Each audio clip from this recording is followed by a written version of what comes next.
Hello everyone. Students, this is chapter Chhotu's house.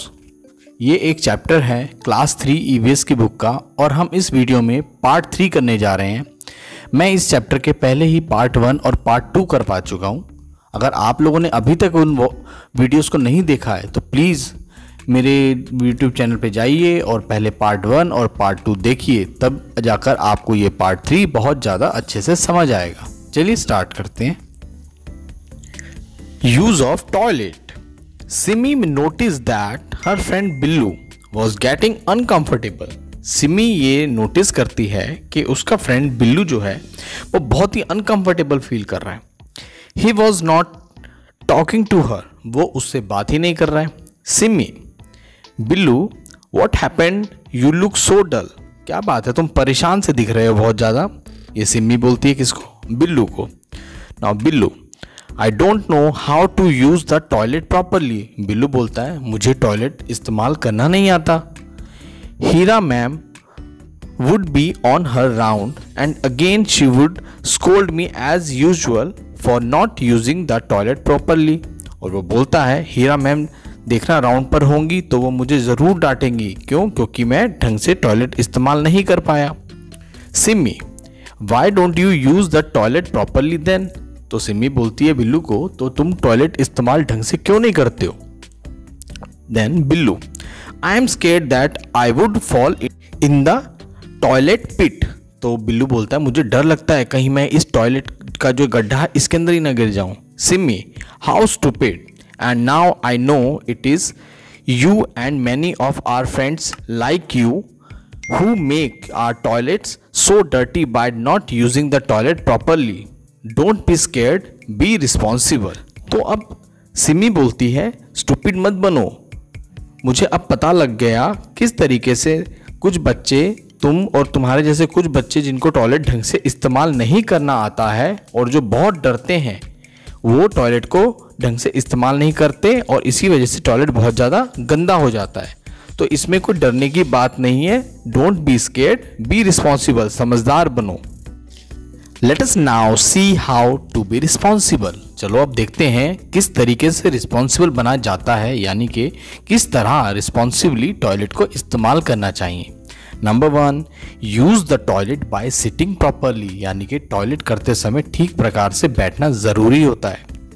Number 2, always flush it with water after use. हमेशा पानी डालिए जब भी आप टॉयलेट को यूज करते हैं। Number 3, wash yourself properly. अपने आप को ठीक तरीके से साफ सुथरा धोना जरूरी है बहुत ज़्यादा। Number 4, wash your hands thoroughly. अपने हाथ को साबुन से अच्छी तरह धोना बहुत ज़रूरी है। Students, do you know who was Mahatma Gandhi ji? Yes students, Mahatma Gandhi ji का बर्थडे हर साल 2 अक्टूबर को आता है और महात्मा गांधी जी ने हमारे देश को आज़ादी दिलाने के लिए बहुत एफर्ट्स करे, तब जाके हमारे देश को आज़ादी मिली। और महात्मा गांधी जी को हम लोग फादर ऑफ द नेशन भी कहते हैं। Did you know for Gandhi ji is 150th birthday the Swachh Bharat अभियान वॉज लॉन्च। यानी कि महात्मा गांधी जी के 150वें बर्थडे पर हमारे पूरे भारत देश में स्वच्छ भारत अभियान को लॉन्च किया गया था। It is to help us realise that cleanliness is everyone's duty and responsibility. ये इसलिए किया गया था लोगों को ये जागरूक कराने के लिए कि सफाई करना हम सबकी ड्यूटी और रिस्पॉन्सिबिलिटी दोनों है। नाउ स्टूडेंट्स, अब जो मैं आप लोग के लिए पार्ट पढ़ने वाला हूँ, ये सारा का सारा पार्ट आपके लिए होमवर्क में है। ये आप सबको अपने आप सोचकर करना है। मैं आपको यहाँ पढ़कर समझा देता हूँ। Describe the toilet area in your school, यानी कि आपके स्कूल में जो टॉयलेट एरिया है उसको डिस्क्राइब करना है, यानी कि आपको विस्तार से बताना है। इज़ इट क्लीन, क्या वो साफ़ सुथरा है? Who cleans it and how, कौन उसे साफ करता है और कैसे? How do you help in it, आप इसमें किस तरह से हेल्प करते हैं? From now Billu use the toilet responsibly, और अब से बिल्लू जो है टॉयलेट को बहुत सही तरीके से इस्तेमाल करने लग गया। He left it clean after its use and washed his hands. अब वो उसको इस्तेमाल करने के बाद अच्छे से उसमें पानी डाल के उसको साफ कर देता है और साथ के साथ अपने अच्छे तरीके से हाथ भी धोता है। Do you leave the toilet as clean as you want it for yourself? क्या आप भी टॉयलेट को उसी तरीके से साफ करते हैं जिस तरीके से आप अपने लिए चाहते हैं आपको साफ सुथरा टॉयलेट मिले?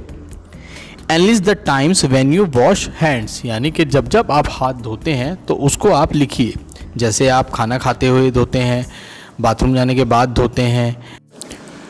When do you think your hands get dirty, यानी कि आपको कब लगता है कि आपके हाथ जो है वो गंदे हो गए हैं? कब लगता है? जैसे हम बाहर से खेल के आते हैं तो हमारे हाथ गंदे हो जाते हैं, या हम लोग कोई गंदी चीज़ को हाथ लगाते हैं तो हमारे हाथ गंदे हो जाते हैं। ये आपको लिखना है। When all do you need to keep yourself clean, यानी कि आप लोग को क्या क्या करने की ज़रूरत पड़ती है अपने आप को साफ़ सुथरा रखने के लिए। First point, bathing and brushing teeth, यानी कि नहाने से और अपने दांतों को ब्रश करने से भी साफ़ सुथरे होते हैं आप। क्लिपिंग द नेल्स रेगुलरली, यानी कि अपने नाखून को रेगुलरली हमेशा काटने। अब इसमें आप लोग को बाकी के दो अपने आप लिखने हैं कि अपने आप को आप कैसे साफ़ सुथरा रख सकते हैं। What will happen if you do not do the above, अगर आप ये जो सारी की सारी साफ़ सफाई की बातें बोली गई हैं ये सबको फॉलो ना करो, क्या आपको कुछ परेशानी होगी इससे? तो आपको जो इससे परेशानी होगी या प्रॉब्लम होगी वो आप अपनी नोटबुक्स में लिखेंगे।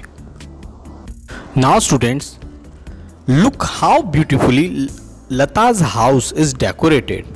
Is there any special way in which you decorate your house? When and how? आप इस फोटो में देखिए कितना सुंदर तरीके से लता ने अपना घर को सजाया हुआ है। क्या कोई स्पेशल तरीका होता है अपने घर को सजाने का? अगर हाँ तो उसे कब सजाते हैं और कैसे सजाते हैं? चलिए स्टूडेंट्स, इसका हम आंसर देखते हैं। Yes, on festival occasions we decorate our house in special way, यानी कि जब कभी भी हमारे घर में त्यौहार होते हैं तो हम अपने घर को बहुत सुंदर तरीके से डेकोरेट करते हैं। Let us take example of Diwali. हम एक एग्जाम्पल ले लेते हैं, जैसे कि हम दिवाली पे डेकोरेट करते हैं। We decorate our house with colourful lights and with rangoli. हम अपने घर को कलरफुल लाइट से और रंगोली से डेकोरेट करते हैं। Ask your friends when and how they decorate their houses. यहाँ पे स्टूडेंट्स आपके लिए एक छोटा सा टास्क और है। आप अपने फ्रेंड से पूछिए कि वो अपने घर को कब और कैसे सजाते हैं। Now students, next question is name the things with which you decorate your house, यानी कि आप अपने घर को किन किन चीज़ों से सजाते हैं, उन चीज़ों के नाम लिखने। चलिए अब आंसर को देखते हैं। Some of the things we use to decorate our house are as follows, यानी कि जिन चीज़ों से हम अपने घर को सजाते हैं वो कौन कौन सी हैं, जैसे flowers, wall hangings, paintings, artifacts, fancy lights. ये तो कुछ चीज़ें लिखी हैं, इनके अलावा भी बहुत सारी चीज़ें हैं जिनसे हम अपने घर को सुंदर सुंदर तरीके से सजाते हैं। स्टूडेंट्स, अब आपका यहाँ पे जो चैप्टर है ईवीएस का छोटूज हाउस वो पूरी तरीके से फिनिश हो गया है, और मुझे उम्मीद है आप लोगों ने इस चैप्टर में बहुत ही इंपॉर्टेंट चीज़ें को सीखा और समझा, और जो मैंने आप लोग को काम दिया उसको घर पर आप लोग मन लगा के करेंगे। स्टूडेंट्स, मैंने ये जो चैप्टर है 3 पार्ट्स में कराया है, तो आप इसके तीनों के तीनों पार्ट्स को देखिएगा।